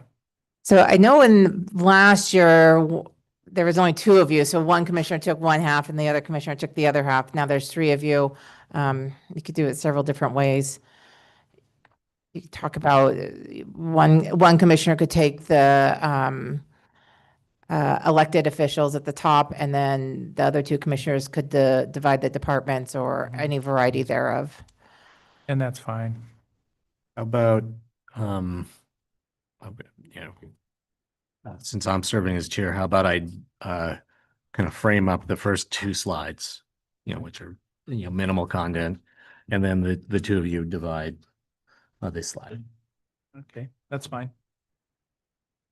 Do you want to divide it left, right, or top, bottom? So for elected officials and then departments, or half elected officials, half departments each?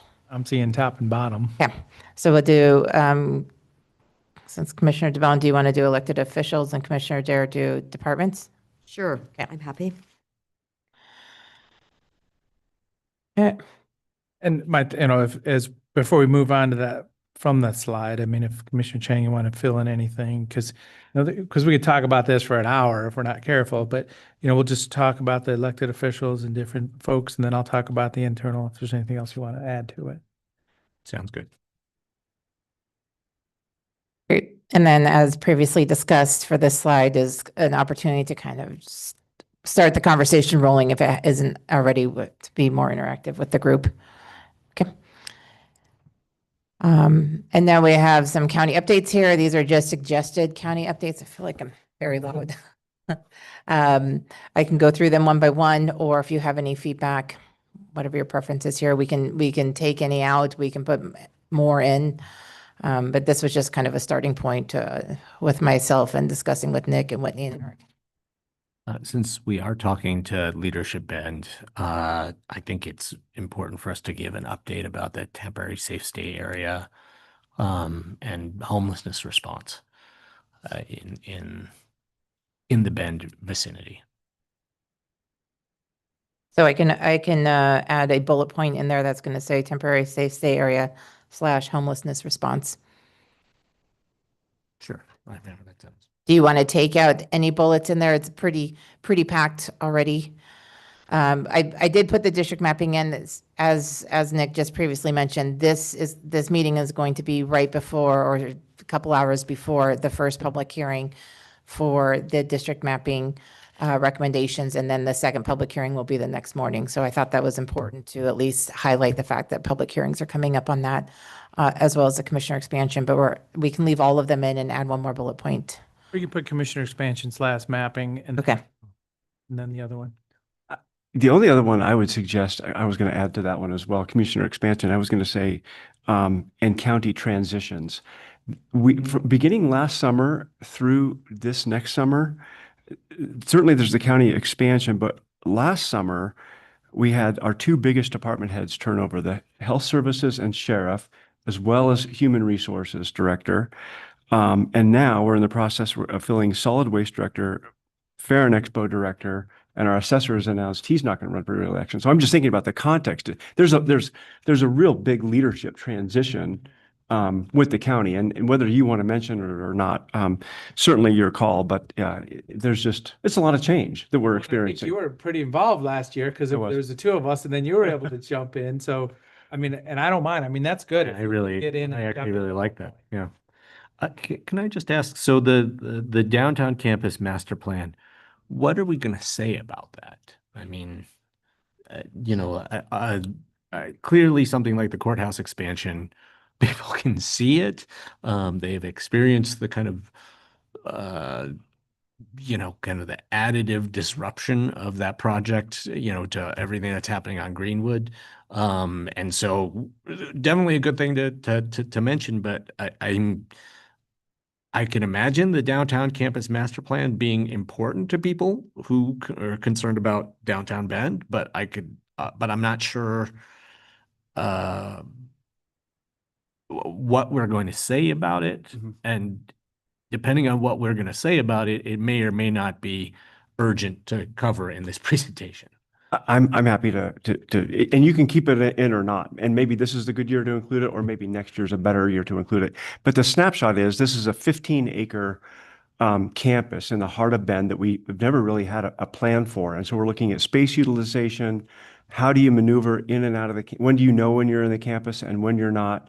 How might buildings and design change over time? This is our first time we've really looked at this 15 acres as a campus, and how does it integrate into the city of Bend? How does it integrate with the surrounding areas while meeting county needs, both for the downtown campus, for our satellite campuses, for residents to access?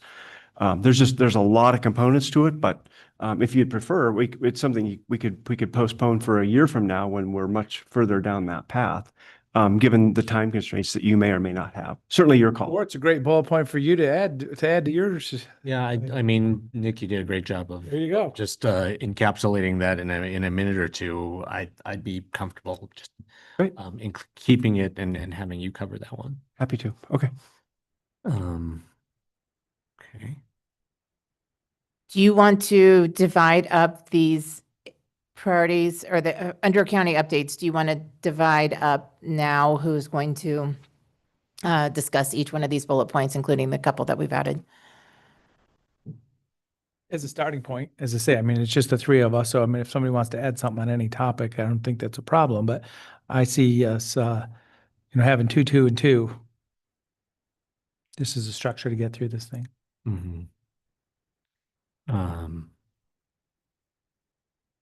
I can also see if we're already having Nick giving some of the updates, the commission expansion and the district mapping are topics that the three of us certainly have very strong opinions about, and one way to avoid, to take away the risks of lots of colorful editorializing, it would be to just ask Nick to cover those. Or we could have another slide called politics. Yeah. I mean, because we do have statements, and it's not a bad thing to just share and talk a little bit about it. We don't need, I mean, I'm judicious. I'm not here to push buttons and, making people upset. But I mean, there's interesting information to be able to share. Well, then, are you comfortable letting me be the one who covers those topics? Yeah, I mean, if there's maybe a follow-up statement that can be offered, that's the only thing I'd ask. Okay. Yeah, so that's fine. I can do the courthouse expansion. I want to do solid waste. Okay. And then the Nick's going to do the campus plan. What about the Fair Expo? I can do that. And then if we're adding temporary safe stay area, I could cover that. So, and then the county leadership transitions, is that going to be a Nick topic as well, or do one of the commissioners want to take that? Up to you. I mean, the three, or was it Fair and Expo, Assessor, and what was the third one you mentioned? Solid waste. I was just kind of looking, even going to this past summer, Human Resources, Health Services, and the sheriff. And then coming up, we have the Fair and Expo Director, Solid Waste Director, Assessor, and then we have of course, the sheriff's on the ballot again. I can do the transitions if that's okay. Great. Okay. And then, so what I'm tracking is that Commissioner DeBonne only has one of these. Oh, Commissioner Dare has courthouse expansion. I have 3. Arena Expo and the county transition. Commissioner Chang has the commissioner expansion, district mapping, and the TSSA and homelessness response, and then Nick will do the campus master plan. Great. is that That's good? fine. I mean, as I say, I You want- have an opportunity. What are you offering? No, did you want to do one of them, the county transitions or something? Well, so my thought there would be to have Nick do it. That'd be kind of fun to see, because he could go through that big picture because it's internal department heads as well as elected officials. Yeah. And then, as I say, there's a few moments, I can see a few moments in there I'd like to just, add a little bit to each topic, not each topic, a topic or two. Yeah, and we're talking about commission expansion and district mapping as one item. Yeah, so I've combined the bullet points. So commissioner expansion and the district mapping will be one bullet point. And then the TSSA/homelessness response will be another bullet point. So that'll be added in there. And then we'll also add in, so we're adding 2 bullet points, that one I just mentioned, and then the county leadership transitions. So I have Commissioner Chang covering the commissioner expansion, DMAC, and I'll have 2 items. yep. How about having Nick do the transitions, and then, as I say, we can just kind of fill in a little bit as, because the appointment process of the sheriff was kind of a big deal. So Nick can Okay. start that off. So then I have Commissioner Dare doing courthouse expansion and Fair and Expo, Commissioner DeBonne with the solid waste, and then Nick doing the campus master plan and the county leadership transition. Mm-hmm. And that's how I bullet pointed that slide. Is that fine? County leadership transitions? Okay. All right. Next up are our legislative priorities. So Doug is going to come and give an update during the retreat, which is the 15th. And that's going to come straight off of Ledge Days, which is the 13th, 14th. And he's actually having a meeting that morning, an hour before he's giving an update with Senator Broadman. So he'll have some really fresh information to provide. So if there's anything that needs to be changed at the last minute on this, we could potentially put it at the very end of Doug's legislative update and during the retreat, if you want to update any of these bullet points. But as far as I can tell, I don't think the major issues are going to be changing. So I think we should be fine being able to lock this in. But these are the priorities that have been discussed to date. We haven't gotten to the point of having, putting forth whether or not we're going to be actively lobbying towards any of these from the majority of the board standpoint. But these are the priorities that have been discussed during a couple of different board meetings. So Core 3 comes to mind, because there's been a Core 3 legislative ask, we've been funded, and there'll be other activities. So yeah, I mean, that could be a topic in here. I'll put you as the. And yeah, I'd like that too. Do we want to just start I've put Core 3 now into the slide as well. So the other topics that we've discussed extensively, the community corrections funding, we do have a one-pager that DV and team had put together talking about that for internal use. Do we want to keep that as a priority here? And I can attach the one-pager too from DV, so whoever's discussing this has that information on hand. Yeah. And my That's thought great. there is, this will be a room of people that can get overwhelmed with all the information we're sharing with them. So it's really just sharing the topics and understanding that during a short legislative session, some of these things are the things that we're going to be out there for. And who would like to take the community corrections? I can. Yeah, I mean, if is that going to be under the purview of the public safety ASC committee this session?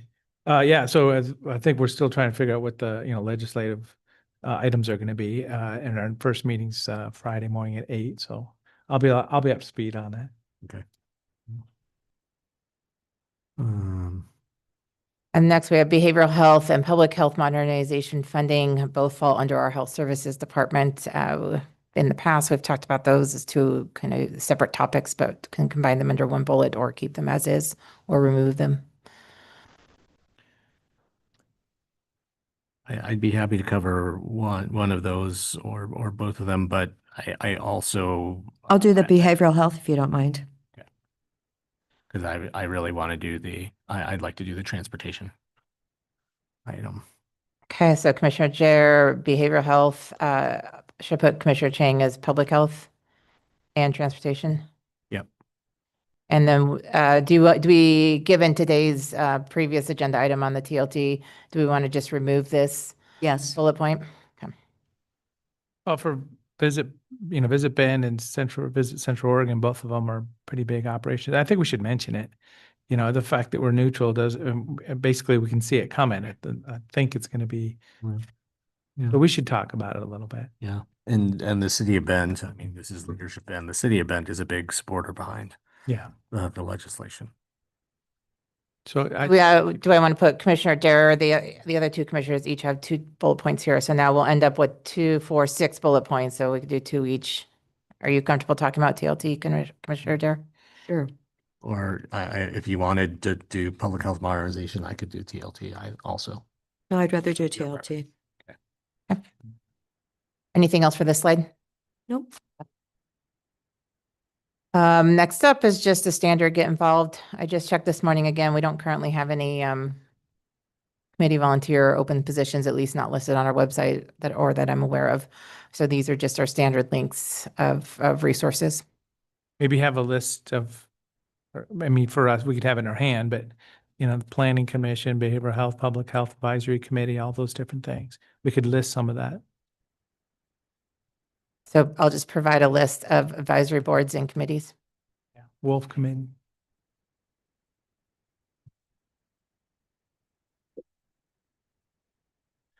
Okay.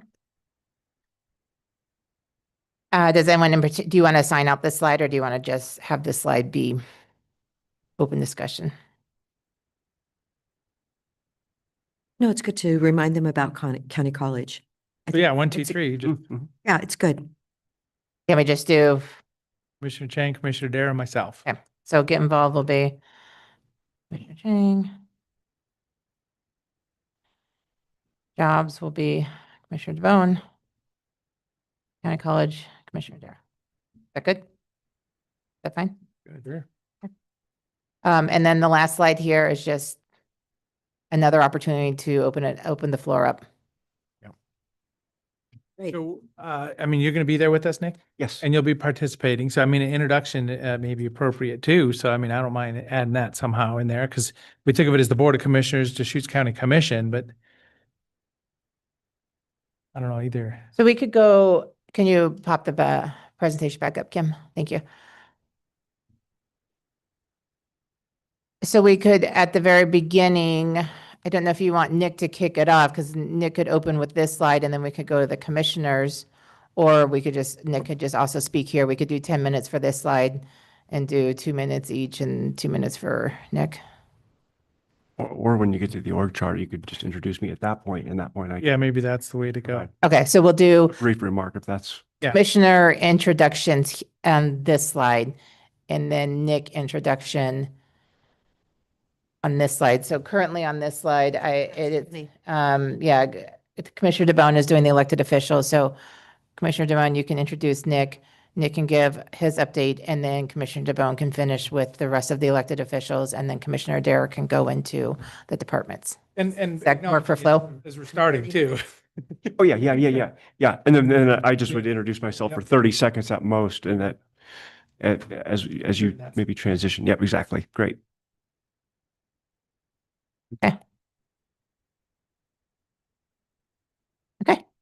We'll make the few changes. Do you want to see the final project in the public meeting, or are we good just making I think that we've solidified the changes for the county updates and ledge priorities. So the only other image here would be that first one with the picture slides. So I can send it around internally and just have you each look at it. And if you have any changes or updates or suggestions, then you can make those changes. But since there's no substantial substantial, excuse me, changes to the content, I think that we're fine not bringing it back before a board meeting, if that works for everyone.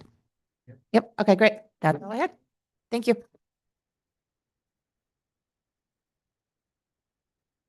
Thanks. Now it's time for other items. So CFAA, the financial agreement with Oregon Health Authority. At the end of the year, there was I think it got landed, so there's an opportunity to sign. It hasn't come back yet. So just acknowledging that AOC, I think I got a call right at the end of the year. There's like, hey, did you sign it? You're going to sign it? And I was like, well, we're going to have to schedule a meeting for that. And now we're in the second meeting of the year. So just acknowledging it. Doesn't sound like it's a hot thing. Holly would have come right to us by now if she needed to. But it is ready to go, it sounds like. And is it a board signature item or is it? Please say it again. Is it a board signature item or is it? Maybe it's the county signature. I'm seeing legal counsel say, yes, it is a board signature, but given the amount that, Yeah. it is, it far exceeds I think so. Yeah. by signing authority. Right, very good. Nope. Commissioner Deere, Oh, other items? I was just going to say that Holly's team was looking at all the administrative burden put on by OHA because Dr. Hathi had offered to listen to us. I believe we've got some presentations, hopefully that we can do and actually improve the health system in the state. And yeah, quit the redundancy. So that's still in process. Thank you, Holly. A couple of things I'll mention are number one, there's an item that moved very quickly over the winter holiday that we will all be hearing about, I believe, next week, coming out of property management. Essentially, the situation was South County Habitat for Humanity is ready to move forward with their Parkview development and discovered a title issue for some of the Section 2 quadrants. Apparently there was encumbrances connected to polish for even the quadrants that they didn't end up purchasing.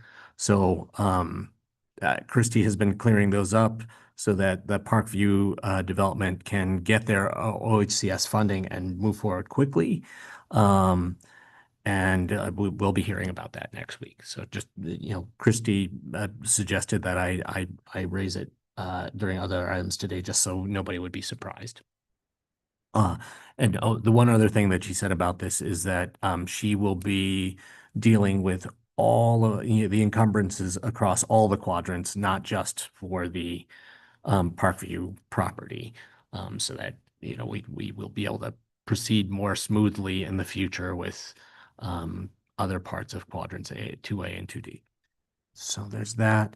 Also wanted to mention that since we won't have a Monday meeting, that the Wolf Depredation, Compensation, and Financial Assistance Committee will have a meeting next week on Tuesday evening, January 13th, in case I know that other commissioners have expressed interest in that committee. That is an opportunity for you to come and sit in if you're interested. At that meeting, the primary our primary duty or the primary objective of that meeting is going to be getting our grant application together for depredation compensation in one instance, and reviewing prevention concepts, prevention proposals for the other part of our grant application that's going to go to ODA. And Nick, you have another item? Yes, one other item, commissioners. Thank you. late yesterday, I started to coordinate with Bend City Manager Eric King on the joint meeting agenda that we have scheduled on Tuesday, January 20th. We referenced that earlier. I just want to, because I don't meet with you individually, to kind of check in on those agenda topics before he and I discussed a couple of topics. I just want to see if there's anything else you would like to add to that agenda. Of course, what prompted it is going to be the TSSA discussion. So that'll be a topic of discussion. We would include a discussion about the solid waste franchise agreements, kind of the status of that, where the city is, where we hope to go together. The city would like to discuss their opioid dollars and how they might choose to allocate that. I don't want to get ahead of them on that, but that's a third topic. The fourth topic I suggested, which could be fairly brief, but I think it's good that we're coordinated, is just to share our legislative priorities, and then possibly they could share their legislative priorities so we can be aware of where we're both going into the short session. If those topics are good, or if you have any others, certainly there's time over the next couple of days to for me to coordinate with Eric on those on the agenda topics, but it'll be here rather quickly. Maybe introduction to Core 3 again. I know we're going to do that at the other leadership opportunity, but just for the city councilors to hear what the status is to say we've got a design and engineering plan that's coming on together on paper. 21st Street's been put in, water and sewers under the highway. Legislature has provided dollars that are going to be available a year from now. The spring of 27. But yeah, it's just good for them to understand what the big picture is. And then their, police chief is there with us at the table monthly. I think we should give them, it's related to the TSSA, but it's a distinct item. I think we should give them an update on the Gales property. Okay.